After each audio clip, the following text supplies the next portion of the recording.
كتاب الله للأرواح نور تنال به السعادة والسرور. إن الحمد لله نحمده ونستعينه ونستغفره ونعوذ بالله من شرور أنفسنا ومن سيئات أعمالنا. من يهده الله فلا مضل له ومن يضلل فلا هادي له، وأشهد أن لا إله إلا الله وحده لا شريك له، وأشهد أن محمدًا عبده ورسوله أرسله بالحق بشيرا ونذيرا. أما بعد فإن خير الحديث كتاب الله، وخير الهدي هدي محمد صلى الله عليه وسلم، وشر الأمور محدثاتها، وكل محدثة بدعة، وكل بدعة ضلالة، وكل ضلالة في النار. فأعوذ بالله السميع العليم من الشيطان الرجيم من همزه ونفخه ونفثه. يا أيها الذين آمنوا اتقوا الله حق تقاته ولا تموتن إلا وأنتم مسلمون. يا أيها الناس اتقوا ربكم الذي خلقكم من نفس واحدة وخلق منها زوجها وبث منهما رجالا كثيرا ونساء، واتقوا الله الذي تساءلون به والأرحام إن الله كان عليكم رقيبا. يا أيها الذين آمنوا اتقوا الله وقولوا قولا سديدا يصلح لكم أعمالكم ويغفر لكم ذنوبكم، ومن يطع الله ورسوله فقد فاز فوزا عظيما. أما بعد، قال الله تبارك وتعالى في محكم التنزيل: أعوذ بالله من الشيطان الرجيم. يا أيها الذين آمنوا أطيعوا الله وأطيعوا الرسول ولا تبطلوا أعمالكم. حاضرین جمعہ، بزرگوں، عزیز و دوستوں، قابل احترام، عزت و عفت مآب پردہ نشین خواتین اسلام، سب سے پہلے ہر طرح کی کبریائی و بڑائی، تسبیحات و تکبیرات، بزرگی و برتری، تعریف و توصیف اسی اللہ وحدہ لا شریک کے لیے ہے کہ جس کے علاوہ اس پوری کائنات میں کوئی معبود برحق نہیں، اور جس اکیلے اللہ رب العالمین نے ہمیں اور آپ کو، بلکہ اس پوری کائنات کو بغیر کسی مثال و نمونے کے اور بغیر کسی مدد کے پہلی مرتبہ پیدا فرمایا. سبحان اللہ و بحمدہ سبحان اللہ العظیم. اور درود و سلام ہوں تمام انبیاء اکرام علیہم الصلاۃ والتسلیم پر، اور خصوصاً میرے اور آپ کے نبی، امام الانبیاء، امام کائنات، سرتاج رسول، سید الاولین والآخرین، جناب محمد الرسول اللہ صلی اللہ علیہ وآلہ وسلم پر. اللہم صلی علی محمد وعلی آل محمد کما صلیت علی ابراہیم وعلی آل ابراہیم انک حمید مجید. اللہم بارک علی محمد وعلی آل محمد کما بارکت علی ابراہیم وعلی آل ابراہیم انک حمید مجید. آمین. معزز سامعین و سامعات، مختصر حمد و صلوات کے بعد خطبہ جمعہ کی موضوع کی طرف آتے ہیں. آج کے خطبہ جمعہ کا موضوع ہے اسلامی معاشرے میں بدعتیں کیوں پھیلتی ہیں. آج مسلمانوں کا حال یہ ہے کہ ہر مہینے میں کچھ الگ الگ نئی بدعات مسلمانوں نے ایجاد کر لی ہیں. ہر مہینے میں، ابھی کچھ مہینے کے بعد محرم آئے گا، یہاں سے بدعتوں کا سیلاب شروع ہو جائے گا. بدعتیں ہی بدعتیں. اتنی بدعتیں پھیلتی کیوں ہیں؟ اس کی چند وجوہات میں آپ کے سامنے رکھنا چاہوں گا تاکہ ہم اس کا سدباب کر سکیں اور اس کو روک سکیں، ان اسباب کو اختیار کر کے کہ جن کے ذریعے سے بدعتوں کو دور کیا جا سکتا ہے. کیونکہ یاد رہے، ہر جمعہ کے خطبے کے شروع میں آپ سنتے ہیں ایاکم ومحدثات الامور، کہ سب سے بری چیزیں کون سی ہیں؟ وہ بدعتیں ہیں. اللہ کے نبی صلی اللہ علیہ وسلم اپنے ہر خطبہ مسنونہ سے پہلے کہا کرتے تھے کہ ساری کی ساری بدعتیں یہ گمراہی ہیں اور گمراہی جہنم میں لے جانے والی ہیں. تو بدعتوں کو ہلکے میں نہیں لینا چاہیے. بدعتیں اتنی خطرناک ہیں کہ یہ ہم مسلمانوں کو جہنم پہنچا سکتی ہیں ان کا ارتکاب کرنے کی وجہ سے. لہٰذا آج کے انشاءاللہ اس خطبہ جمعہ میں کچھ اسباب میں آپ کے سامنے رکھوں گا جس سے پتہ چلے گا کہ بدعتیں پھیلتی کیوں ہیں معاشرے میں. تو سب سے پہلا سبب جو ہے وہ ہے جہالت کی بنیاد پر، علم کی کمی ہونے کی وجہ سے بدعتیں پھیل جاتی ہیں اور پھر کوئی ان کو روک نہیں سکتا۔ اب ظاہر ہے علم ہی نہیں ہے، جہالت بھری پڑی ہے، تو پھر بدعتیں عام طور سے پھیلتی چلی جاتی ہیں۔ اور روک تھام کے لیے سب سے اہم جو ضروری چیز ہے وہ علم، وہ کسی کے پاس ہے نہیں، تو بدعتوں کو پروان چڑھانا اور بدعتوں کو آگے بڑھنے کے معاملے میں سب سے پہلا ہمارا ہی رول ہے کہ ہم نے شریعت کا علم نہیں سیکھا۔ شریعت کے بارے میں جانکاری اگر ہمیں ہوگی تو ہم بدعتوں سے پرہیز کریں گے، بدعتوں کو پھیلنے نہیں دیں گے۔ کم از کم اپنے گھر اور معاشرے محلے کی حد تک تو ہم یہ کر ہی سکتے ہیں اگر ہمیں علم ہوا، لیکن ہمارے اندر جہالت بھری پڑی ہے تو پھر ہمیں بدعتیں لگی ہی نہیں لگیں گی، ہمیں معلوم ہی نہیں ہوگا کہ بدعت کیا ہے اور سنت کیا ہے۔ دیکھیے عبداللہ بن عمرو بن العاص رضی اللہ عنہ سے روایت ہے، صحیح مسلم کی حدیث ہے، حدیث کا نمبر 6796 ہے، 6796 میں یہ حدیث موجود ہے۔ اللہ کے نبی صلی اللہ علیہ وسلم فرماتے ہیں ان اللہ لا يقبض العلم انتزاعا، اللہ رب العالمین علم کو جو ہے اچانک ہی چھین نہیں لے گا، لوگوں کے سینوں سے نہیں چھین لے گا۔ یہ جو شریعت کا علم ہے یہ انسانوں کے سینوں سے اللہ تعالیٰ نہیں نکال لے گا، بلکہ علم کیسے اٹھا لیا جائے گا، کیسے چھین لیا جائے گا؟ اللہ کے نبی صلی اللہ علیہ وسلم فرمایا وَلَكِنْ يَقْبِضُ الْعِلْمَ بِقَبْضِ الْعُلَمَاءِ، اللہ رب العالمین علم کو علماء کے ساتھ اٹھا لے گا، یعنی علماء کی موت اور علماء کا خاتمہ، اہل علم اور وہ بھی حق پرست علماء۔ جب بھی ہم بات کریں گے عالم کی تو یاد رہے عالم سے مراد حق پرست عالم، حق بولنے والا عالم، دلیل کی بنیاد پر بات کرنے والا عالم، قرآن اور حدیث پیش کرنے والا عالم، ورنہ برے علماء سو کی تو کوئی کمی نہیں ہے ہمارے معاشرے میں۔ علماء سو جو جہنم کا راستہ بتاتے ہیں اور جو بدعتوں کو بھی سنت ثابت کرنے پر تلے ہوئے ہیں، ایسے لوگوں کی تو کمی نہیں ہے۔ اللہ کے نبی صلی اللہ علیہ وسلم فرماتے ہیں کہ اہل علم ان کو اللہ اٹھا لے گا اور اس طرح سے پھر علم بھی اٹھا لیا جائے گا، اور پھر کیا ہوگا نتیجہ؟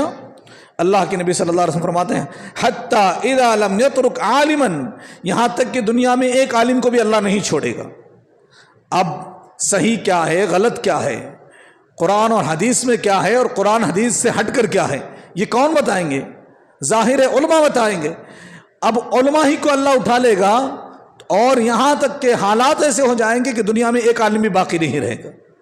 اتخذ الناس رؤوسا جہالا، پھر ہوگا کیا؟ اب عالم تو ہے نہیں تو لوگ کیا کریں گے؟ لوگ جو ہے جاہلوں کو ہی اپنا عالم بنا کر کے بٹھا دیں گے۔ قیامت کی یہ نشانی آہستہ آہستہ شروع ہو چکی ہے۔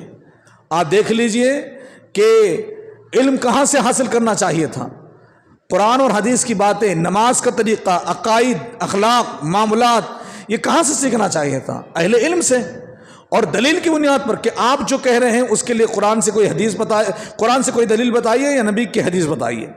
لیکن نہیں، ہمارے پاس تو ہمارے باپ دادا کا دین ہی پیارا ہے، ہمارے بزرگوں کا عمل ہی پیارا ہے، باپ دادا کا دین، باپ دادا کا دین، بزرگ پرستی ہمارے بڑے بڑھ کے کر کے گئے ہیں، بس یہی کرتے رہیں گے۔ قرآن حدیث کے جاننے کی ضرورت ہی نہیں ہے ہمیں، نہ ہی ہم علماء سے پوچھنے والے ہیں۔ علماء سے پوچھنے کو ہم اور آپ آج کے معاشرے میں بے ادبی اور گستاخی سمجھتے ہیں، اور سمجھتے ہیں کہ علماء سے پوچھیں گے تو علماء کی گستاخی ہو جائے گی، اب پھر راستہ ہی کیا باقی رہ جائے گا علم سیکھنے کا؟ اللہ کے نبی صلی اللہ علیہ وسلم فرماتے ہیں کہ لوگ جاہلوں کو اپنا سردار بنا لیں گے، اتخذ الناس رؤوسا جہالا، اور پھر ہوگا کیا؟ پھر ان سے یہ فتویٰ پوچھیں گے۔ اب یہ تو ہے نیم حکیم خطر جان، اس کے پاس علم نہیں ہے، اس کے پاس شریعت کی جانکاری نہیں، کوئی انجینئر ہے تو کوئی ڈاکٹر ہے، کوئی پروفیسر ہے، لیکن شریعت کے ٹھیکیدار بن کر بیٹھے ہیں آج کل۔ اور پھر نتیجہ کیا ہوگا؟ پھر یہ بغیر علم کے، جو ان کو تھوڑا بہت جانکاری ہے، جو انہوں نے انٹرنیٹ سے تعلیم حاصل کی ہے، کسی استاد کے پاس سے نہیں، پھر یہی بات یہ آگے تک بڑھا دیں گے، لوگوں کو سمجھا دیں گے۔ لوگ بغیر دلیل کے، بغیر علم کے وہ فتویٰ لے لیں گے جو کہ جھوٹا فتویٰ ہے۔ پھر اللہ کے نبی صلی اللہ علیہ وسلم فرمایا فَضَلُّوا وَأَضَلُّوا فَافْتَوْا بِغَيْرِ عِلْمٍ، یہ بغیر علم کے فتویٰ دینے لگیں گے۔ آج کل یہی چل رہا ہے، ہر کوئی یوٹیوبر عالم ہے، ہر کوئی گوگل عالم ہے، مفتی ہے، اور پھر اللہ کے نبی صلی اللہ علیہ وسلم فرماتے ہیں کہ پھر یہ بغیر دلیل کے جواب دیں گے، بغیر علم کے جواب دیں گے، خود بھی گمراہ ہوں گے اور لوگوں کو بھی گمراہ کر دیں گے۔ تو بدعتوں کے پھیلنے کا سب سے بڑا سبب یہ ہے کہ جہالت، علم کی کمی۔ لہٰذا ہم اور آپ کے لیے ضروری ہے کہ ہم روزانہ ایک شیڈول بنائیں کہ میں شریعت کا علم حاصل کروں گا، میں ان تمام باتوں کے تعلق سے معاملات ہو، مسائل ہوں، ان کے بارے میں معلومات حاصل کروں گا، میں عالم دین سے رابطے میں رہوں گا، ان کے ساتھ تعلق رکھوں گا، نماز کے مسائل پہلے پورے سیکھ لوں گا، پھر روزے کے مسائل سیکھ لوں گا، پھر حج کے بارے میں، پھر زکوٰۃ کے بارے میں عقیدہ معلوم کر لوں گا، ہر اسلامیات اور ایمانیات جتنی ہیں وہ سب میں ہمارے علماء حق سے سیکھ لوں گا تاکہ میرے اندر جہالت باقی نہ رہے۔ کم از کم اتنا علم جو ہمارے لیے بہت زیادہ ضروری ہے روزمرہ کی زندگی میں، حلال حرام کی تمیز ہو جائے، سنت اور بدعت اور خرافات میں فرق معلوم ہو جائے، اتنا تو ہم سب کے لیے سیکھنا ضروری ہے۔ ہم علماء سے رابطے میں رہیں اور علماء سے علم دین حاصل کریں تاکہ یہ علماء سو یعنی برے علماء جو جہنم کی طرف بلانے والے ہیں یہ ہمیں گمراہ نہ کر سکیں۔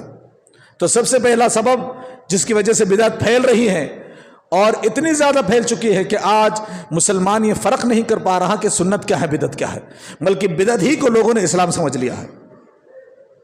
آج دیکھ لیجئے محرم میں ماتم کیا جاتا ہے، ہمارے نوجوان شریک ہو جاتے ہیں۔ افسوس کی بات تو یہ ہے کہ یہ کام شیعوں کا تھا لیکن سنی مسلمان بھی اس میں شامل ہو گئے، اللہ رحم فرمائے۔ اور اس سے بھی زیادہ افسوس کی بات یہ ہے کہ کچھ سلفیت سے جڑے ہوئے قرآن حدیث کی بات کرنے والے، اپنے آپ کو اہل حدیث کہنے والے، اس دن اپنے دوستوں کے بہکاوے میں اس طرف چلے جاتے ہیں اور کچھ نہیں تو کم از کم اوپر سے نیچے کالا لباس اور اپنے پیشانی پر ہری پٹی باندھ لیتے ہیں۔ یہ کفار کی مشابہت، شیعوں کی مشابہت۔ کیوں؟ جہالت کی وجہ سے، علم کے نہ ہونے کی وجہ سے۔ حقیقت معلوم ہو جائے گی تو پھر ان کی طرف تھوکنا بھی گوارا نہیں کریں گے کہ یہ کتنی بڑی بدعت ہے اور کتنا نقصان ہو رہا ہے اسلام کا۔ اس میلاد النبی کے نام پر دیکھ لیجئے، میلاد النبی یہ بھی ایک ایسی ناسور ہے ہماری امت کا، ایسی بدعت ہے کہ پھیلتی گئی ہے، لیکن اسی کو ہم نے اسلام سمجھ لیا ہے۔ ہمارے نوجوان شریک ہو جاتے ہیں اور ایسی بے تکی باتیں کرتے ہیں میلاد النبی کے تعلق سے، اتنی غلط غلط دلائل اور بے تکی باتیں کہ ہم یہ میلاد النبی اور جلوس اس لیے نکال رہے ہیں تاکہ کفار پر روب پڑے، کفار پر ہمارا ڈر بیٹھے کہ اللہ کے نبی صلی اللہ علیہ وسلم نے صحابہ سے ایسا ہی کہا تھا کہ جس دن میں پیدا ہوا ہوں اس دن تم بھی سڑکوں پر نکل جانا اور روب ڈال دینا مسلمانوں کو۔ اخلاق سے دین پھیلایا ہے اللہ کے نبی صلی اللہ علیہ وسلم، اپنے اچھی گفتگو سے دین پھیلایا ہے۔ اللہ کے نبی صلی اللہ علیہ وسلم کے نام پر، ان کی محبت کے نام پر دن میں بدعتیں ہیں اور ہمارے لوگ اس میں شریک ہو جاتے ہیں۔ کچھ نہیں تو لوگ دیکھنے کے بہانے سے چلے جاتے ہیں، اور کچھ نہیں تو اس دن ہمارے گھروں میں چلو میلاد کی محفلوں میں نہیں گئے، جلوس میں نہیں گئے تو کم از کم گھر میں جو ہے لوگ میٹھا بنا لیتے ہیں۔ یعنی کسی نہ کسی طریقے سے بدعتوں میں ہم اور آپ شریک ہو ہی رہے ہیں۔ وجہ کیا ہے؟ جہالت، علم کے نہ ہونے کی وجہ سے۔ اگر شریعت کی معلومات ہوتی تو یہ سب چیزیں نہ ہوتی۔ دوسری وجہ ہے نفسانی خواہشات کی پیروی۔ اللہ رب العالمین نے فرمایا وَلَا تَتَّبِعِ الْهَوَىٰ فَيُضِلِّكَ عَنْ سَبِيلِ اللَّهِ، سورہ 7 کے آیت نمبر 26 ہے۔ فرماتے ہیں کہ اے نبی صلی اللہ علیہ وسلم آپ نفسانی خواہشات کی پیروی نہ کیجئے، پھر یہ نفسانی خواہشات آپ کو اللہ کے راستے سے ہی گمراہ کر دیں گی۔ بدعتوں میں ہوتا یہی ہے کہ آدمی اپنے نفس کی خواہش پوری کرتا ہے، نفس کی بات مانتا ہے، قرآن حدیث اس وقت سننے گوارا نہیں ہوتا۔ آج کسی بھی نوجوان کو پکڑ لیجئے اور اس کو بٹھا کر کے بات کیجئے کہ بھائی یہ جو تم بدعتی کام کر رہے ہو، یا کسی بزرگ کو، کسی بڑے کو پکڑ لیجئے اور اس کو بٹھا کر کے پوچھئے کہ یہ جو آپ نے ربیع الاول میں 11ویں کی ہے یہ کہاں سے ہے؟ وہ کہے گا ہمارے کو اس سے کوئی لینا دینا نہیں، آپ ہم سے دلیل مت پوچھئے، بس ہمارے بڑے بزرگ کر چکے ہیں، ہم بھی اس کے پیچھے چل پڑیں۔ تو یہ بھی ایک سبب ہے بدعتوں کے پھیلنے کا، یہ بھی ایک سبب ہے کہ آدمی جو ہے بزرگوں کی پیروی، اندھی تقلید کا شکار ہو جاتا ہے، اندھی محبت کا شکار ہو جاتا ہے، آنکھ پر اپنے اپنے بزرگوں کی پٹی باندھ لیتے ہیں، اپنے بڑوں کی پٹی باندھ لیتے ہیں، اور پھر اس کے بعد ان کو شریعت سمجھ میں نہیں آتی۔ جیسے ابراہیم علیہ السلام کی قوم نے کہا تھا، جب ابراہیم علیہ السلام نے ان کو دعوت دی تھی تو کہنے لگے کہ ابراہیم علیہ السلام نے پوچھا کہ بھلا تم مجھے بتلاؤ یہ جو تم بت اپنے ہاتھوں سے بنا رہے ہو کیا یہ تمہیں فائدہ پہنچا سکتے ہیں نقصان پہنچا سکتے ہیں؟ تو پھر ان بت پرستوں نے کیا کہا تھا؟ ابراہیم ہمیں اتنا سب نہیں معلوم، ہمیں یہ بالکل بھی تو نہیں پوچھ سکتا کہ اس کی دلیل کیا ہے، بس یہ بات ما وجدنا آباءنا کذالک یفعلون، ہم نے اپنے باپ دادا سے کرتے ہوئے پایا ہے، بس اس لیے کر رہے ہیں، دلیل تو ہمارے پاس کچھ نہیں۔ ابراہیم علیہ السلام نے کہا تھا کہ بتوں کو مارنے والا یہ بڑا بت ہے، اس سے پوچھ لو۔ اس وقت لوگوں نے کیا کہا؟ اللہ نے اس کو قرآن کا حصہ بنایا۔ لوگوں نے کہا تھا ابراہیم تو جانتا ہے کہ یہ سن نہیں سکتے، اللہ اکبر، وہ خود کمزوری کو مان رہے ہیں، اپنے بتوں کی کمزوری کو مان رہے ہیں۔ ابراہیم تو جانتا ہے کہ یہ سن نہیں سکتے اور تو ہمارا مذاق اڑا رہا ہے۔ تو ابراہیم علیہ السلام نے فرمایا عقل کے اندھو، جب تم یہ جانتے ہو کہ یہ سن نہیں سکتے اور تمہیں نقصان یا فائدہ پہنچا نہیں سکتے، اف لکم ولما تعبدون من دون اللہ، تمہارے لیے بربادی ہے، تمہارے لیے بھی اور جن کی تم پوجا کرتے ہو اللہ کو چھوڑ کر کے اس کی بھی، ان سب کے لیے بھی بربادی ہے، نہ یہ نقصان اور نہ ہی فائدہ پہنچا سکتے ہیں، یہ جانتے ہوئے بھی تم ان کے پیچھے پڑ رہے ہو۔ تو انہوں نے جواب میں کہا تھا آباءنا کذالک یفعلون، ہمارے باپ دادا کو ہم نے اسی طرح سے کرتے ہوئے دیکھا ہے، بس کر رہے ہیں۔ اللہ رب العالمین نے بھی قرآن کریم میں ذکر فرمایا تعصب، پارشلٹی، اندھی تقلید، یہ انسان کو کہیں کا نہیں چھوڑتی، انسان کو دنیا میں بھی برباد کر دیتی ہے، آخرت میں بھی اس کا ٹھکانہ جہنم بنا دیتی ہے۔ یعنی اندھی تقلید کا مطلب کیا ہے کہ ہمارے علماء نے، ہمارے بڑوں نے جو کہہ دیا وہ آخری بات، اب ہمارے لیے قرآن حدیث کی کوئی اہمیت نہیں، آپ قرآن حدیث مت پیش کیجئے، ہمارے مسجد کے عالم نے یہ بات کہی ہے گویا یہ 100% صحیح ہے، یہ قرآن کا حصہ ہے۔ اس طرح سے آج لوگوں کا ایمان ہے کہ ہمارے بزرگوں نے جو بات کہہ دی وہ آخری بات، ہمارے بڑوں نے جو بات کہہ دی، ہمارے اماموں نے جو بات کہہ دی وہ آخری بات، قرآن حدیث سے ہمیں کوئی لینا دینا نہیں۔ اللہ نے قرآن کریم میں سورہ بقرہ کی آیت نمبر 170 میں بیان فرمایا ہے اعوذ باللہ من الشیطان الرجیم وَإِذَا قِيلَ لَهُمُ اتَّبِعُوا مَا أَنزَلَ اللَّهُ قَالُوا بَلْ نَتَّبِعُ مَا أَلْفَيْنَا عَلَيْهِ آبَاءَنَا أَوَلَوْ كَانَ آبَاؤُهُمْ لَا يَعْلَمُونَ شَيْئًا وَلَا يَهْتَدُونَ لَا يَعْقِلُونَ شَيْئًا وَلَا يَهْتَدُونَ۔ اللہ رب العالمین نے فرمایا جب ان سے کہا جاتا ہے آؤ اللہ کی اتباع کرو، اطاعت کرو اور رسول کی اطاعت کرو، تو یہ کیا کہتے ہیں؟ ما الفینا علیہ آباءنا، ہمارے باپ دادا نے جو ہمارے لیے چھوڑا ہے وہی ہمارے لیے کافی ہے۔ آپ قرآن حدیث، آج مسئلہ یہ ہے، افسوس کی بات یہ ہے کہ کسی مسلمان کے سامنے قرآن حدیث آپ پیش کریں، حدیث کی دلائل پیش کریں، نمبر کے ساتھ پیش کریں، عجیب معاملہ ہے، تو وہ یہ کہہ دیتا ہے کہ آپ یہ نئی باتیں کہاں سے لائے ہیں، آپ ہٹائیے نئی باتیں، حدیث ہی کو لوگوں نے نیا کہہ دیا، حالانکہ جو ان کے پاس ہے، جو ان کے بڑوں نے بغیر دلیل کے ان کو سکھایا ہے وہ نیا ہے، وہ بدعت ہے۔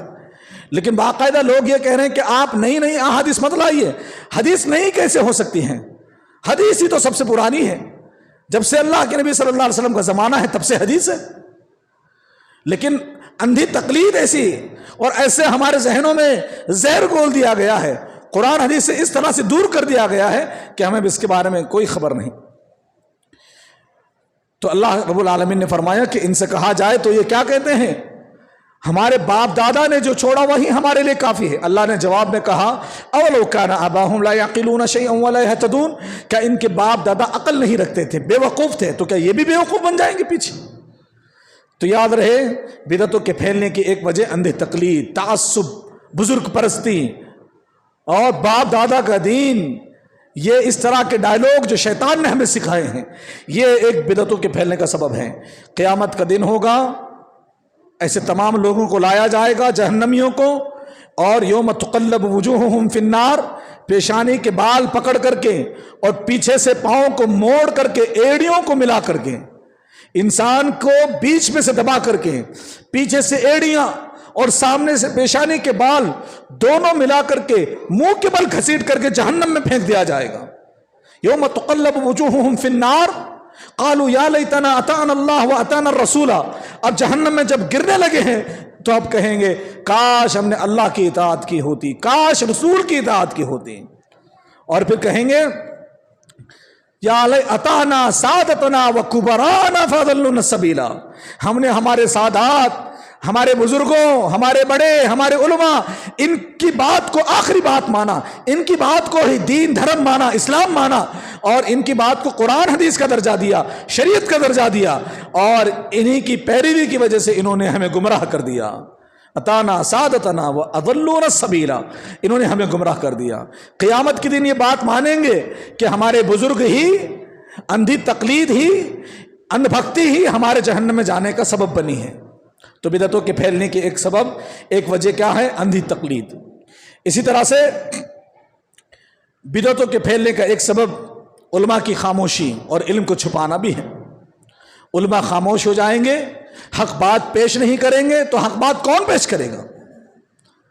امام احمد بن حنبل رحمۃ اللہ علیہ ہیں، ایک طرف بادشاہ ان کو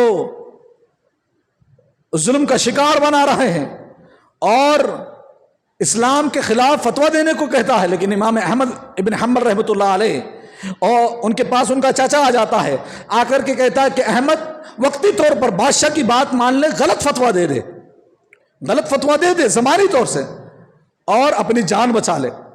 احمد بن حنبل رحمۃ اللہ علیہ نے بیان فرمایا، چاچا ایک ہی تو طریقہ ہے حق بیان کرنے کا، اور وہ ہے علماء کی زبانی۔ اگر ہم علماء نے بھی حق بات کو بیان کرنا چھوڑ دیا تو پھر حق کون پیش کرے گا؟ حق بات کون پیش کرے گا؟ علماء ہی اگر حق کو چھپانے لگے اور حق کی جگہ جھوٹ بولنے لگے تو پھر آج یہ ماحول ہے، اللہ رحم فرمائے، ہمارے عوام بھی اتنی سیدھی ہو چکی ہے، بلکہ اس سے بڑھ کر کہ معذرت کے ساتھ میں کہوں گا کہ بے وقوف ہو چکی ہیں، کہ کوئی بھی کچھ بھی بیان کرتا ہے اور ہم اور آپ سن لیتے ہیں، بڑی آسانی سے سن لیتے ہیں۔ ایک شخص، واللہ اللہ کی قسم کھا کر مسجد کے ممبر رسول پر کھڑے ہو کر بات کہہ رہا ہوں، ایک شخص یہ کہتا ہے جمعہ کے خطبے میں کہ مسلمانوں، تمہارے کو نماز پڑھنے کی ضرورت نہیں، روزہ رکھنے کی ضرورت نہیں، کوئی بھی عمل کرنے کی ضرورت نہیں، بس تم نبی کا دامن پکڑ لو اور جنت پہ چلے جاؤ گے۔ اللہ اکبر! جس نبی کے دامن پکڑنے کی بات کر رہا ہے یہ بے وقوف، اس نبی نے اپنے آخری وقت میں جب ان کو چلنا بھی مشکل ہو چکا تھا، 2 صحابہ کے کندھوں پر سہارا لے کر کے بھی نماز کو حاضر ہوئے ہیں۔ اللہ اکبر! وہ تو نماز پڑھتے ہوئے نظر آتے ہیں، اور ان کی پیروی، ان کے دامن کے چکر میں کہتا ہے کہ جہاں نبی جائیں گے دامن پکڑنے والا بھی وہیں چلا جائے گا۔ اللہ کے نبی صلی اللہ علیہ وسلم تو اپنی بیٹی کو کہتے ہیں، فاطمہ سلی ما شئت من مالی اعملی لا اغنی عنک من اللہ شیئا، فاطمہ دنیا میں جو کچھ مانگنا ہے دنیائی مال میں سے مانگ لے، میرے پاس دنیاوی جو ساز و سامان ہے وہ تو مانگ سکتی ہے، مانگ لے، لیکن عمل کرتی رہنا، قیامت کے دن اگر اللہ نے پکڑ لیا تو میں تجھے بچا نہیں سکوں گا۔ اللہ اکبر! اپنے لخت جگر اور جنتی عورتوں کی سردار فاطمۃ الزہرا رضی اللہ عنہا، ان کے بارے میں اللہ کے نبی صلی اللہ علیہ وسلم فرماتے ہیں، کہیں اس غلط فہمی کا شکار نہ ہونا کہ میرا باپ محمد ہے صلی اللہ علیہ وسلم اور قیامت کے دن بچا لے گا۔ اللہ کے نبی نے کہا، اپنا عمل تو کرتی رہنا، اللہ پکڑ لے گا تو میں تجھے بچا نہ سکوں گا۔ اللہ اکبر! آپ بتائیے یہ کہاں تک بات صحیح ہے کہ دامن پکڑ کر کے جنت میں چلے جائیں گے، نماز کی ضرورت نہیں، روزے کی ضرورت نہیں؟ اور کوئی آدمی یہ بھی کہتا ہے، میں نے خود سنا ہے، دیکھا ہے باقاعدہ، ایک آدمی یہ بھی کہتا ہے کہ حضرت علی رضی اللہ عنہ اللہ کے نبی صلی اللہ علیہ وسلم کے کندھے پر سوار ہیں، یہاں تک تو بات ٹھیک ہے، یہ صحیح حدیث، لیکن اس کے بعد وہ کہتا ہے کہ اللہ کے نبی صلی اللہ علیہ وسلم نے حضرت علی سے پوچھا کہ علی کتنی اوپر تک گئے ہو؟ کعبۃ اللہ کے بت گرا رہے تھے حضرت علی، تو حضرت علی نے فرمایا، اللہ کے نبی آپ کے کندھوں پر سوار ہوں، اتنا اونچائی پر ہوں، اتنا اوپر چلا جا چکا ہوں، اگر آپ حکم کریں میں اللہ کا عرش کھینچ کے آپ کے قدموں میں ڈال دوں گا۔ اللہ اکبر! استغفر اللہ! اور لوگ نعرے رسالت کے نعرے لگا رہے ہیں، آپ اندازہ لگائیں کتنی جہالت ہے۔ ایسے پاکھنڈی، ایسے پیٹ کے پجاری، ایسے دنیا پرست، نفسانی خواہش پرست علماء، یہ علماء سو ہیں، یہ پاکھنڈی ہیں، اور یہی گمراہی کا سبب ہے۔ اسی لیے بدعتوں کے، یعنی اسلام میں نئی نئی چیزوں کے پھیلنے کی ایک وجہ، ایک سبب یہ علماء کی خاموشی اور علماء کا جھوٹ بولنا ہے۔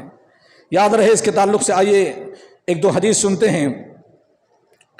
قرآن کریم کی آیت بھی ہے، اللہ رب العالمین نے فرمایا، ان الذین یکتمون ما انزل اللہ من الکتاب ویشترون به ثمنا قلیلا اولئک ما یاکلون فی بطونہم الا النار ولا یکلمہم اللہ یوم القیامہ الی آخر الآیہ، کہ جو لوگ ہماری نازل کردہ شریعت کو چھپاتے ہیں، یعنی علم، قرآن حدیث چھپاتے ہیں، دلیل چھپاتے ہیں، اور اس کو سستے داموں بیچ دیتے ہیں، یہی تو ہے آج کہ جو چلتا آ رہا ہے باپ دادا سے خاندان سے، 11ویں کر رہے تھے تو کر رہے ہیں، شب معراج منا رہے تو منا رہے ہیں، شب برات منا رہے تو منا رہے ہیں۔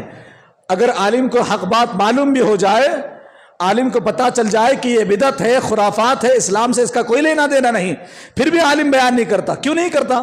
کیونکہ اس کی روزی روٹی اسی سے جڑی ہوئی ہے۔ اگر اچانک چھوڑ دے گا تو لوگ اس کے سر پر ماریں گے، اور اس کی روزی روٹی، یہ میٹھے حلوہ اور یہ جو آ رہے ہیں، یہ شگن کے پیسے، یہ سب آنا بند ہو جائیں گے۔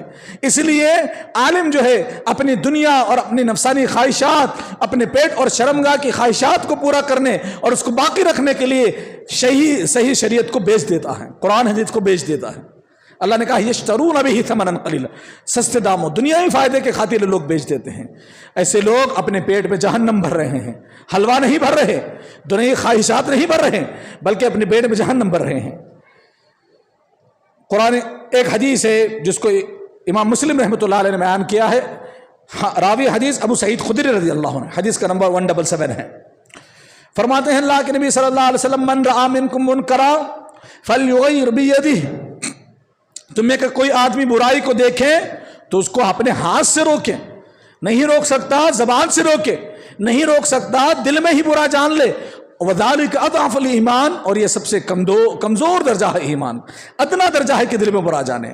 لیکن اللہ کے نبی صلی اللہ علیہ وسلم نے کیا حکم دیا کہ بدعتوں کو دیکھو تو روکو، خرافات کو، اسلام کے خلاف کام ہوتے دیکھو تو اس کو روکو، بتاؤ دلیل کی بنیاد پر کہ یہ جو تم کر رہے ہو غلط ہے، اللہ رسول سے ثابت نہیں، اسلام کا حصہ نہیں، قرآن حدیث میں ہو تو کیجئے، اگر قرآن حدیث میں نہیں ہے، جو اس زمانے میں دین نہیں تھا نبی اور صحابہ کے زمانے میں، وہ قیامت تک بھی دین نہیں بن سکتا، اور جو اس زمانے میں دین تھا وہی قیامت تک دین رہے گا، نہ اس میں زیادتی کی گنجائش ہے، نہ اس میں سے کچھ کمی کی جا سکتی ہے۔ تو یہ باتیں لوگوں کو سمجھانے کی ضرورت ہے۔ علماء کی خاموشی تو ہمارے لیے ضروری ہے کہ ہم بھی بے وقوف بن کر کے نہ بیٹھیں، گاندھی کا بندر نہ بنیں کہ میں برا دیکھتا نہیں، برا سنتا نہیں، برا بولتا نہیں، بلکہ ہمیں کیا کرنا چاہیے؟ ہمیں لوگوں کو صحیح بات بتانی چاہیے، اگر غلط ہوتا ہوا نظر آئے تو ان کو سمجھانا چاہیے دلیل کی بنیاد پر کہ آپ جو کر رہے ہیں میرے بھائی یہ غلط ہے، آپ مجھ سے دلیل مانگیے، میں اپنے عالم سے رابطہ کروں گا اور آپ کو دلیل بتا دوں گا۔ اللہ کے نبی صلی اللہ علیہ وسلم فرماتے ہیں، ترمذی شریف کی روایت ہے، سیدنا ابو ہریرہ رضی اللہ عنہ راوی حدیث ہے، حدیث کا نمبر 2649 میں یہ حدیث موجود ہے، 2649 میں فرماتے ہیں، من سئل عن علم یعلمہ فکتمہ الجم یوم القیامت بلجام من النار، کہ کسی عالم سے، کسی انسان سے شریعت کا کوئی سوال کیا جائے اور وہ اسے جانتا ہو لیکن پھر بھی نہ بتائے، کیوں نہ بتائے؟ ابھی میں نے بتا دیا، پیٹ کے خاطر، اپنے دنیائی فائدے کے خاطر، یا اپنا مسلح مضبوط پکڑنے کی خاطر۔ اگر میں نے صحیح بات بتا دی اور آج تک نہیں بتائی ہے، آج اگر میں بتا دوں گا تو پھر مجھے امامت سے نکال دیا جائے گا، مجھے ممبر سے اتار دیا جائے گا، یہ ڈر ہے، یا پھر دنیائی خواہشات ہیں، نفسانی خواہشات ہیں۔ اللہ کے نبی صلی اللہ علیہ وسلم فرماتے ہیں، کسی سے کوئی سوال کیا جائے اور پھر جانتے ہوئے بھی چھپا دے، قیامت کے دن آگ کی لگام اس کے منہ میں ڈالی جائے گی، آگ کی لگام، رسی کی نہیں، آگ کی لگام اس کے منہ میں ڈالی جائے گی۔ تو یاد رہے، علم کو چھپانا اور غلط بات بیان کرنا یہ بھی بدعتوں کے پھیلنے کا ایک سبب ہے۔ اسی طرح سے بدعتوں کے پھیلنے کا ایک سبب یہ ہے کہ سنت سے ناواقفیت اور ضعیف اور موضوع روایات کا بیان کرنا، یعنی تحقیق نہ کرنا۔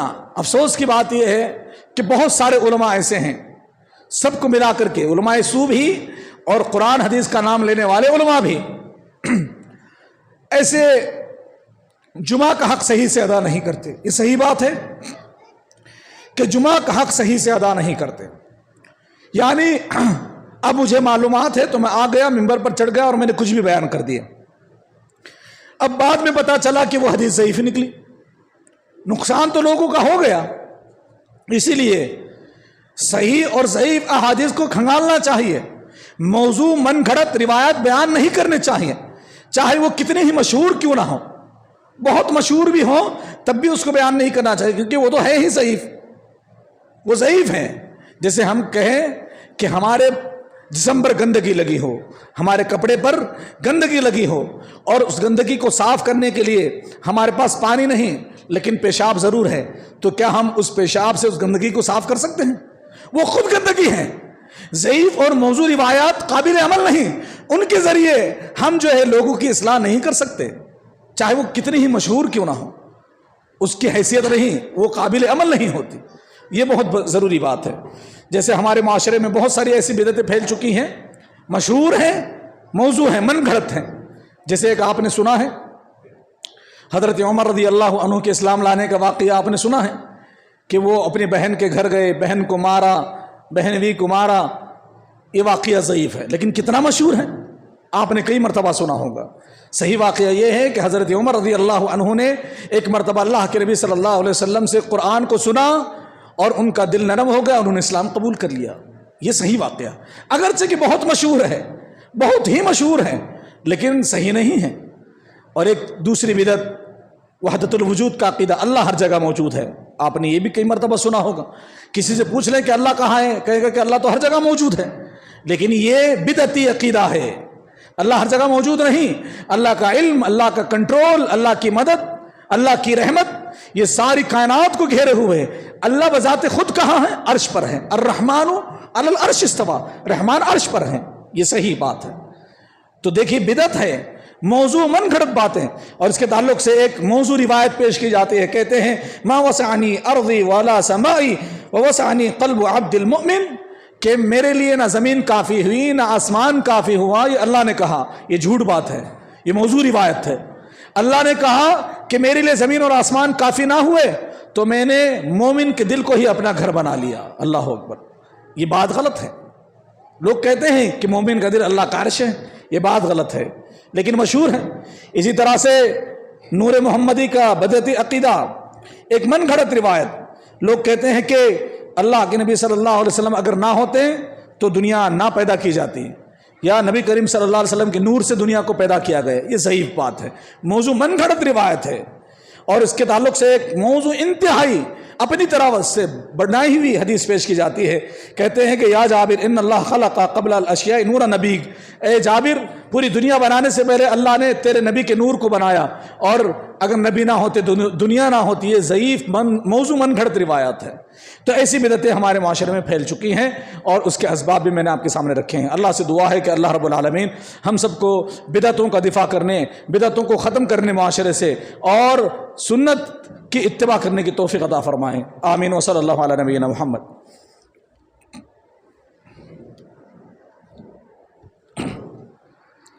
الحمدللہ رب العالمین، والصلاة والسلام علی اشرف الانبیاء والمرسلین وعلی آلہ وصحبہ اجمعین ومن تبعہم بإحسان الی یوم الدین، اما بعد۔ معزز سامعین، بدعتوں کے پھیلنے کی جو بات ہو رہی ہے، ہمارے معاشرے میں بدعتوں کو لے کر کے ایک غلط فہمی ہے۔ غلط فہمی یہ ہے کہ لوگ جو ہیں یہ سمجھتے ہیں کہ بدعت ہے تو کیا ہوا، لیکن کام اچھا ہی تو ہے، نیک کام ہی تو ہے، اور اس طرح سے لوگ جو ہیں بدعتوں کے پیچھے پڑ جاتے ہیں۔ جیسے کوئی آدمی شب معراج کے نام پر رات میں جاگ کر کے عبادت کر رہا ہے تو وہ یہ کہتا ہے اس میں برائی کیا ہے، آپ کیوں روکتے ہو؟ ہاں اگرچہ کہ قرآن حدیث میں ثابت نہیں، لیکن اچھا ہی تو ہے، نماز پڑھ رہے ہیں، اللہ کا ذکر کر رہے ہیں، بہت سارے اعمال لوگ بدعتیں کرتے ہیں، ساتھ میں ان کی عقلی دلیل کیا ہے؟ قرآن حدیث سے نہیں بلکہ عقلی دلیل، وہ کہتے ہیں کہ اچھا ہی تو ہے، اس میں برا کیا ہے؟ اگر ہم بیجوں پر، اگر دانوں پر تسبیح پڑھ رہے ہیں، اس میں برائی کیا ہے؟ اچھا ہی تو ہے، سبحان اللہ پڑھنا کون سی غلط بات؟ تو آئیے اس کے تعلق سے کچھ باتیں ہم دلائل کی روشنی میں آپ کے سامنے رکھنے کی کوشش کرتے ہیں، جس کے ذریعے سے پتہ چلے گا کہ یہ جملہ کہنا نیک کام ہی تو ہے، اچھا کام ہی تو ہے، یہ کہاں تک درست ہے۔ ترمذی شریف کی روایت ہے، حدیث کا نمبر 2738 ہے، 2738 میں یہ حدیث موجود ہے۔ عبداللہ بن عمر رضی اللہ عنہ کے بارے میں حضرت نافع رحمۃ اللہ علیہ فرماتے ہیں کہ ایک مرتبہ عبداللہ بن عمر رضی اللہ عنہما کے بالکل بازو ایک آدمی جو ہے اس نے چھینک ماری، چھینک آئی، اس کو چھینک آنے پر کیا کہنا چاہیے؟ الحمدللہ، یا پھر الحمدللہ رب العالمین، یا پھر الحمدللہ علی کل حال۔ ان تینوں میں سے کچھ بھی کہا جا سکتا ہے. لیکن اس آدمی نے کیا کہا؟ الحمدللہ والسلام علی رسول اللہ. اس نے درود بھی پڑھا ساتھ میں. اس میں کوئی غلط نہیں ہے. نبی پر درود پڑھنا کیا غلط بات ہے؟ یعنی اس کا ترجمہ یہ ہے کہ تمام تعریفیں اللہ کے لیے ہیں اور سلامتی محمد رسول اللہ صلی اللہ علیہ وسلم پر. یہ تو دعا ہے نبی کے لیے. جب اس نے کہا الحمدللہ والسلام علی رسول اللہ تو عبداللہ ابن عمر رضی اللہ عنہما نے فرمایا کہ میرے بھائی تمہیں معلوم نہیں ہے تو معلوم کر لینا چاہیے. میں بھی کہہ سکتا ہوں الحمدللہ والسلام علی رسول اللہ، میں بھی یہ کہہ سکتا ہوں، لیکن ہمیں اللہ کے نبی صلی اللہ علیہ وسلم نے ایسا نہیں سکھایا. ہمیں اللہ کے نبی صلی اللہ علیہ وسلم نے سکھایا کہ ہم چھینک مارے تو کہیں الحمدللہ یا الحمدللہ رب العالمین یا الحمدللہ علی کل حال. لیکن یہ درود اللہ کے نبی نے ہمیں نہیں سکھایا. تو دیکھیں یہ حرج ہے. اب وہ آدمی کیا غلط کر رہا تھا، لیکن صحابی نے اس کو ٹوک دیا، کہا تم ایسا نہیں کر سکتے. کیوں؟ چاہے وہ جتنا ہی اچھا کیوں نہ لگے، چاہے تمہارے من کو وہ بھا جائے، چاہے تمہیں وہ بہت پیارا عمل لگے، لیکن اگر ثابت رہی ہے تو پھر وہ اچھا نہیں ہے. ایسا ہو نہیں سکتا کہ اللہ کے نبی صلی اللہ علیہ وسلم نے کوئی خیر کا کام، بھلا کام، نیکی کا کام ہمیں نہ بتایا ہو. یا ایسا بھی نہیں ہو سکتا کہ اللہ کے نبی صلی اللہ علیہ وسلم سے کوئی نیکی کا کام چھوٹ گیا ہو. کیا ایسا ہو سکتا ہے؟ نبی نے کوئی بھلا کام، کوئی نیکی کا کام، کوئی اچھا کام نہ کیا ہو، ایسا ہو سکتا ہے؟ ایسا نہیں ہو سکتا. تو معلوم یہ ہوا کہ جو نبی سے ثابت نہیں وہ چاہے جتنا بھی اچھا لگے وہ ہمارے لیے دلیل نہیں. بخاری کی حدیث ہے، براء ابن عازب رضی اللہ عنہ راوی حدیث ہے، حدیث کا نمبر 5556 ہے. فرماتے ہیں کہ عید کی نماز ہوئی، عید الاضحیٰ کی، بقر عید کی نماز. اللہ کے نبی صلی اللہ علیہ وسلم باہر آئے اور آ کر کے دیکھا کہ ایک نالی سے خون بہہ رہا تھا. ابھی نماز ہوئی تھی، خون بہہ رہا تھا. اللہ کے نبی صلی اللہ علیہ وسلم نے فرمایا ما ھذا الدم، یہ خون کیسا؟ نماز تو ابھی ہوئی ہے، میں خود نماز پڑھا کر کے آیا ہوں، اتنی جلدی قربانی کس نے دے دی؟ یہ خون کیسا ہے؟ تو حضرت جابر رضی اللہ عنہ فرماتے ہیں کہ میرے خالو جن کا نام ابو بردہ ہے رضی اللہ عنہ، انہوں نے کہا اللہ کے نبی صلی اللہ علیہ وسلم یہ قربانی میں نے دی ہے نماز سے پہلے، عید کی نماز سے پہلے میں نے قربانی دے دی. اور وجہ کیا تھی؟ دوسری روایت میں ہے وجہ انہوں نے بیان کی، کہا اللہ کے نبی صلی اللہ علیہ وسلم میری دلی خواہش تھی. دیکھیں خواہش کتنی اچھی ہے. میری دلی خواہش تھی کہ عید کی نماز کے بعد سب سے پہلے میرا گوشت قربانی کا وہ آپ کے منہ میں جائے، آپ اس کو کھائیں. کتنی اچھی خواہش ہے. کیا اس سے بھی بھلے نیک نیتی کسی کی ہو سکتی ہے؟ اس سے بڑا مقصد کیا ہو سکتا ہے کہ ہمارا گوشت اللہ کے نبی صلی اللہ علیہ وسلم کھائیں، ہماری قربانی کا گوشت. پھر بھی اللہ کے نبی صلی اللہ علیہ وسلم نے کیا کہا؟ یہ نہیں کہا تمہاری خواہش اچھی تھی، تمہاری محبت واقعی قابل تعریف ہے، تم نے بہت بڑا کام کیا ہے، میری محبت بھی کیا ہے، آخر کار میری محبت بھی کیا ہے. اللہ کے نبی نے کہا نہیں میرے صحابی، یہ تو تمہارا عام جانور ہو چکا، عام قربانی ہو گئی. عید کی قربانی ابھی تم پر فرض ہے، وہ نہیں ہوئی، تمہیں دوسری قربانی دینی پڑے گی. اللہ اکبر. آپ اندازہ لگائیں آج کل لوگ یہی کہتے ہیں نا، اچھا ہی ہے، مقصد اچھا ہے، نیک نیتی ہے. آپ بتائیے صحابی کا مقصد کیا تھا؟ نیک ہی تھا. لیکن اللہ کے نبی نے فرمایا اس کے اوپر شریعت کی مہر نہیں ہے، طریقہ یہ نہیں ہے. طریقہ وہی ہے کہ عید کی نماز کے بعد قربانی دی جائے. عید کی نماز سے پہلے چاہے کتنا ہی اچھا مقصد کیوں نہ ہو، تم شریعت کے خلاف کام نہیں کر سکتے. اس حدیث سے بات پتہ چلا. اسی طرح سے ایک مرتبہ عیدگاہ میں عید کی نماز سے پہلے ایک آدمی اٹھ کر کے 2 رکعت نماز پڑھ رہا تھا. حضرت علی رضی اللہ عنہ نے دیکھا کہ وہ نماز پڑھ رہا ہے. نماز کے بعد اس سے کہا، جب اس نے سلام پھیرا، کہ یہ تو نے کیا کیا؟ یہ تیری نماز تیری بربادی کا سبب بن سکتی ہے. تو اس آدمی نے کہا امیر المومنین یہ کیسی بات آپ کر رہے ہیں؟ نماز پڑھی ہے میں نے اللہ کی خاطر، اللہ کو سجدہ کیا ہے، نماز مجھے نقصان کیسے پہنچا سکتی ہے؟ یہ تو اچھا کام ہے، عبادت ہے اللہ کی. آپ نے اتنا سخت فتویٰ دے دیا. تو حضرت علی رضی اللہ عنہ نے فرمایا نماز پڑھنے کی وجہ سے، نماز کی وجہ سے نہیں، نماز تجھے جہنم میں نہیں لے جائے گی، بلکہ تیرا طریقہ غلط ہے، تو نے نبی کے طریقے کو فراموش کر دیا. اللہ کے نبی صلی اللہ علیہ وسلم نے کبھی بھی عیدگاہ میں عید کی نماز سے پہلے یا عید کی نماز کے بعد کوئی نماز نہیں پڑھی. تو نے نیا طریقہ اپنایا، اس طریقے کی وجہ سے تجھے جہنم میں جانا پڑے گا اور تجھے نقصان اٹھانا پڑے گا. تو معلوم یہ ہوا کہ چاہے مقصد کتنا ہی اچھا کیوں نہ ہو، نیک ارادہ کیوں نہ ہو, نیک نیتی کیوں نہ ہو, ثواب حاصل کرنے کا, اجر حاصل کرنے کا ہی مقصد کیوں نہ ہو, لیکن وہ کام اگر شریعت سے نبی کے طریقے پر ثابت نہ ہو تو پھر وہ مردود ہے, اس کی کوئی حیثیت نہیں. پھر پوری دنیا مل کر کے ایک طرف وہ عمل کرتی ہوئی نظر آئے پھر بھی اس کی کوئی حیثیت نہیں. مسلمانوں کی کروڑوں کی آبادی اگر وہ کرتے ہوئے ہمارے کو نظر آتی ہیں لیکن اس طرف دلیل نہیں ہے تو وہ عمل اللہ کے ہاں قابل قبول نہیں ہے. یہ اصل دین ہے, خالص دین, اسی پر چلنا چاہیے. اسی طرح سے ابن ماجہ کی روایت ہے, عبداللہ ابن عباس رضی اللہ عنہما راوی حدیث ہے, حدیث کا نمبر 3029 ہے, 3029 میں یہ حدیث موجود ہے. فرماتے ہیں عبداللہ ابن عباس رضی اللہ عنہما کہ 10 ذی الحجہ کا موقع تھا, یعنی حج کے موقع پر. فرماتے ہیں حج کے موقع پر 10 تاریخ کو اللہ کے نبی صلی اللہ علیہ وسلم اونٹنی پر سوار تھے اور مجھے کہا کہ تم چند کنکریاں لے کر کے آؤ جمرات کو مارنے کے لیے, شیاطین کو مارنے کے لیے. صحابی فرماتے ہیں کہ میں 7 کنکریاں لے کر کے آیا اور اللہ کے نبی صلی اللہ علیہ وسلم کے ہاتھ میں نے رکھ دی. اور صحابی فرماتے ہیں کہ چنے کے سائز سے تھوڑا سا بڑا تھے, چنا جتنا ہوتا ہے اس سے تھوڑی سی بڑی وہ کنکریاں تھیں, میں نے نبی کے ہاتھ میں رکھ دی. اللہ کے نبی صلی اللہ علیہ وسلم نے اسے لے لیا. اور دوسری روایت میں, بعض روایت میں آتا ہے کہ جو بہت زیادہ بڑے کنکریاں تھیں اللہ کے نبی صلی اللہ علیہ وسلم نے اس کو پھینک دیا, اور جو چنے کے سائز کے برابر ہے اس سے تھوڑی بڑی تھی اس کو لے لیا. اور اس کے بعد پھر فرمایا بِأَمْثَالِ هَؤُلَاءِ, اسی طرح کی اس قدر بڑی اور اسی سائز کی کنکریوں سے جمرات کو مارا کرو. وَإِيَّاكُمْ الْغُلُوَّ, اور غلو کرنے سے بچو, دین میں حد سے آگے بڑھ جانے سے بچو, اس لیے کہ تم سے پہلے لوگوں کو دین میں حد سے آگے بڑھ جانے کی وجہ سے برباد کر دیا گیا. وہ دین میں آگے بڑھ جاتے تھے, اپنی طرف سے عمل کرتے تھے, اللہ نے ان کو برباد کر کے چھوڑ دیا. اللہ کے نبی صلی اللہ علیہ وسلم نے کیا فرمایا, اس طرح کی کنکریاں. آپ اندازہ لگائیں, دین ہمیں چنے کے سائز کی کنکریوں سے سمجھ میں آ جاتا ہے کہ دین میں چنے کے سائز کی کنکری ہے, اس سے زیادہ کی اجازت نہیں, اتنی بھی گنجائش نہیں.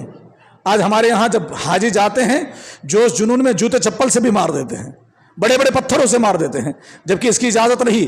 اب معلوم یہ ہوا کہ ہم شریعت میں ایک قدم آگے بھی نہیں بڑھا سکتے جو قرآن حدیث میں ثابت ہے, اور قرآن حدیث میں سب کچھ ہے, یاد رکھیے.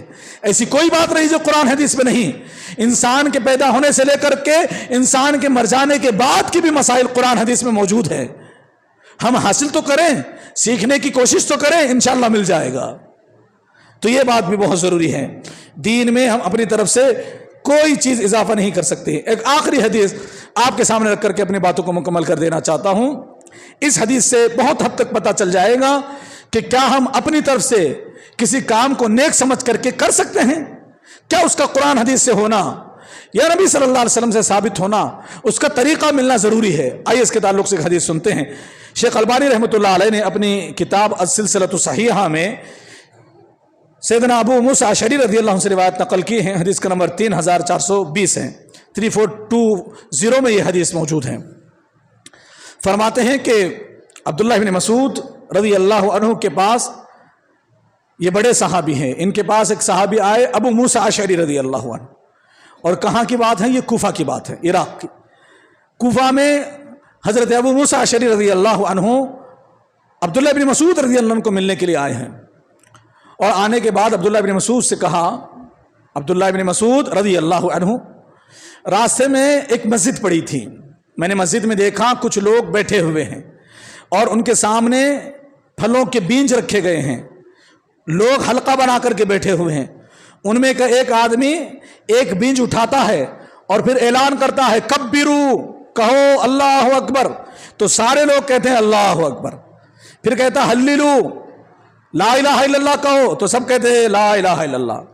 اور پھر کہتا ہے تسبیح کرو, سبحان اللہ پڑھو, تو سب لوگ کہتے ہیں سبحان اللہ. یعنی بیج رکھے ہوئے ہیں اور ایک آدمی کہتا ہے کہ تم پڑھو, تو سب لوگ ساتھ میں مل کر کے پڑھتے ہیں بیج کے ذریعے. جیسے ہمارے یہاں چنچوں پر پڑھے جاتے ہیں اور چیکو کے بیج پر پڑھے جاتے ہیں, آیت کریمہ, تسبیحات, یہ سب پڑھی جاتی ہیں. یہ سارا عمل ہو رہا تھا, میں نے دیکھا ہے مسجد میں. تو عبداللہ بن مسعود رضی اللہ عنہ نے فرمایا, آپ نے روکا نہیں لوگوں کو؟ تو ابو موسیٰ اشعری رضی اللہ عنہ نے فرمایا, عبداللہ بن مسعود, میں آپ کے انتظار میں ہوں, آپ کے ساتھ جا کر کے روکنا چاہتا ہوں, چلو آپ اور میں مل کر جا کر کے لوگوں کو سمجھاتے ہیں۔ پھر عبداللہ بن مسعود رضی اللہ عنہ آئے اور آ کر کے ان لوگوں سے کہا کہ لوگوں تم کیا کر رہے ہو؟ تو لوگوں نے کہا عبداللہ بن مسعود اب ان کی بات سنیے، لوگ کہتے ہیں کہ ہم بھلائی تلاش کر رہے ہیں، ثواب حاصل کرنا چاہتے ہیں، سب کی نیت اچھی ہوتی ہے، لیکن ہماری نیت، ہماری خواہش یہ اپنی جگہ، نبی کا طریقہ ہی شریعت ہے، نبی کا طریقہ ہی اسلام ہے۔ تو انہوں نے کہا ہم ثواب حاصل کر رہے ہیں، خیر تلاش کر رہے ہیں۔ عبداللہ بن مسعود رضی اللہ عنہ نے فرمایا ابھی نبی کے وہ برتن نہیں ٹوٹے جس میں نبی کھانا کھایا کرتے تھے، ابھی نبی کے وہ کپڑے بوسیدہ نہیں ہوئے جو نبی پہنا کرتے تھے، ابھی نبی کے صحابہ تمہارے درمیان موجود ہے اور تم نے ابھی سے نبی کا طریقہ بدل دیا، نبی کے دین کو بدل دیا۔ عبداللہ بن مسعود رضی اللہ عنہ نے فرمایا یہ جو تم کام کر رہے ہو اور چاہتے ہو کہ اس پر تمہیں اجر ملے، یاد رہے اس پر تمہیں اجر نہیں بلکہ اس پر تمہیں گناہ ملے گا، اور قیامت کے دن اس بات کا گواہ میں عبداللہ بن مسعود ہوں رضی اللہ عنہ۔ اللہ اکبر۔ آپ اندازہ لگائیں، سبحان اللہ بولنا گناہ ہے؟ کیا الحمدللہ بولنا گناہ ہے؟ کیا اللہ اکبر بولنا گناہ ہے؟ کوئی کام گناہ کا نہیں، بلکہ اللہ کے نبی صلی اللہ علیہ وسلم تو فرماتے ہیں سبحان اللہ والحمدللہ تملأان اور تملأ ما بین السماوات والارض، کہ سبحان اللہ اور الحمدللہ کہنے سے آسمان اور زمین کے درمیان جتنی جگہ ہے، جتنا گیپ ہے، یہ خالی جگہ ثواب سے بھر جاتی ہے۔ اب کہنے میں نے کہہ دیا آپ کے سامنے، سبحان اللہ الحمدللہ کے ذریعے جو آدمی کہتا ہے زمین اور آسمان کے درمیان جتنی جگہ ہے نیکیوں سے ثواب سے بھر دی جاتی ہے۔ اتنا بڑا عمل، لیکن طریقہ اللہ کے نبی کا نہیں تھا۔ اللہ کے نبی بینچ پر نہیں پڑھتے تھے، تسبیح کے دانوں پر تسبیح نہیں پڑھتے تھے۔ حضرت عمر رضی اللہ عنہ نے فرمایا ایک آدمی کو دیکھا کہ وہ بائیں ہاتھ سے تسبیحات پڑھ رہا تھا، تو کہا کہ بائیں ہاتھ پر بھی نہیں۔ اللہ کے نبی صلی اللہ علیہ وسلم تسبیح اپنے سیدھے ہاتھ کی پوروں پر پڑھتے تھے، بائیں ہاتھ کا بھی استعمال نہیں۔ نماز کے بعد ہم سیدھا ہاتھ اور بائیں ہاتھ دونوں استعمال کرتے ہیں، جبکہ صرف سیدھے ہاتھ پر تسبیحات پڑھنے چاہیے۔ اور تسبیح کے جو دانے ہیں، اور آج کل تو ڈیجیٹل دبانا ہے اور سبحان اللہ بولنا ہے، یہ بھی غلط ہے۔ تسبیح کے دانے یہ بھی غلط ہے۔ کیوں غلط ہے؟ جب وہ ان لوگوں کے زمانے میں صحابہ کی موجودگی میں تابعین کا عمل مسجد میں بیٹھ کر اگر وہ دانوں پر تسبیحات اللہ اکبر اور لا الہ الا اللہ پڑھ کر کے غلط ہیں، صحابی دلیل دے رہے ہیں اور صحابی گواہ بھی بن رہے ہیں، تو آج کل ہمارا عمل بھی درست نہیں ہو سکتا۔ سیدھے ہاتھ پر اللہ کے نبی سے صحابی حضرت عمر رضی اللہ عنہ فرماتے ہیں کہ میں نے اللہ کے نبی صلی اللہ علیہ وسلم کو سیدھے ہاتھ پر تسبیح پڑھتے ہوئے دیکھا ہے، تو سیدھے ہاتھ پر تسبیح پڑھی جائے گی۔ تو یاد رہے آج کل جو لوگ کہتے ہیں اچھا ہی تو عمل ہے، برا کیا ہے؟ تو برا کیا ہے، حرج کیا ہے، اس بات سے ہمیں پتہ چل جاتا ہے۔ نیکی وہی ہے جو قرآن حدیث میں ثابت ہو، اچھا عمل وہی ہے جو اللہ کے نبی نے کیا ہو، خیر کا طریقہ وہ ہے جو اللہ کے نبی نے کیا ہو، صحابہ نے بتایا ہو۔ اس کے علاوہ آج کل کے یا 100 سال یا 200 سال پرانا طریقہ جس کو ہم یہ کہہ دیں کہ ہمارے بزرگوں نے کہا، تو یہ سراسر جہالت ہے اور نبی کے ساتھ ناانصافی ہے، شریعت کے ساتھ ظلم ہے۔ اس لیے ہمارا دین کوئی دوسرے مذہبوں کی طرح ہر سال بدلنے والا نہیں۔ اللہ نے قرآن میں بیان فرمایا اليوم اکملت لکم دینکم واتممت علیکم نعمتی ورضیت لکم الاسلام دینا، کہ ہم نے دین کو تمہارے لیے مکمل کر دیا ہے۔ مکمل کا مطلب یہ ہوتا ہے کہ اب اس میں ایک قطرے کی بھی گنجائش نہیں، یہ مکمل صاف خالص شفاف دودھ ہے یا خالص شہد کا پانی ہے، اس میں ملاوٹ کی اجازت نہیں۔ یاد رہے قرآن حدیث میں ہی نجات ہے۔ اللہ نے فرمایا قرآن حدیث سے ہٹ جاؤ گے، قرآن حدیث کو چھوڑ کر کے اپنی طرف سے یا اپنے بزرگوں کی پیروی کرنے لگو گے تو تمہارا اعمال برباد ہو جائیں گے۔ لہٰذا ہمارا آپ کو چاہیے کہ قرآن حدیث کی پیروی کریں، اللہ اور اس کے رسول کی اتباع اور اطاعت کریں، بدعتوں اور خرافات سے بچیں۔ ہر معاملے سے پہلے رک جائے اور سوال کریں کہ مجھے دلیل بتائیے، قرآن حدیث سے مجھے جواب دیجیے۔ قرآن حدیث میں ہے تو وہ میرا دین دھرم ہے، قرآن حدیث میں نہیں تو پھر آپ کی محبت اپنی جگہ ہے، لیکن سب سے بڑی محبت میرے دل میں میرے رب کی ہے اور اس کے بھیجے ہوئے دین اسلام کی ہے اور اس کے بھیجے ہوئے رسول کی ہے۔ میں ان سے آگے نہیں بڑھ سکتا، ان کے خلاف نہیں جا سکتا۔ آپ قرآن حدیث سے دلیل دیجئے، اس کے بعد میں عمل کر کے دکھاؤں گا۔ اللہ رب العالمین سے دعا ہے کہ باری تعالیٰ ہم تمام مسلمانوں کو کہیں اسی باتوں پر کہنے سننے سے زیادہ عمل کرنے کی توفیق عطا فرمائے۔ اللہ رب العالمین جب تک زندہ رکھے اللہ کی توحید پر، نبی کی اتباع اور اطاعت پر زندہ رکھے، اور جب ہمارا خاتمہ ہو اللہ کی توحید پر، نبی کی اتباع اور اطاعت پر ہی ہمارا خاتمہ ہو۔ آمین۔ اقول قولی ھذا استغفر اللہ لی ولکم ولسائر المسلمین من کل ذنب وخطیئہ۔ اعوذ باللہ من الشیطان الرجیم۔ ان اللہ وملائکتہ یصلون علی النبی یا ایھا الذین آمنوا صلوا علیہ وسلموا تسلیما اللهم صل علی محمد وعلى آل محمد كما صليت على إبراهيم وعلى آل إبراهيم إنك حميد مجيد اللهم بارك على محمد وعلى آل محمد كما باركت على إبراهيم وعلى آل إبراهيم إنك حميد مجيد أعوذ بالله من الشيطان الرجيم إن الله يأمر بالعدل والإحسان وإيتاء ذي القربى وينهى عن الفحشاء والمنكر والبغي يعظكم لعلكم تذكرون اذكروا الله يذكركم وادعوه يستجب لكم ولذكر الله أكبر والله يعلم ما تصنعون.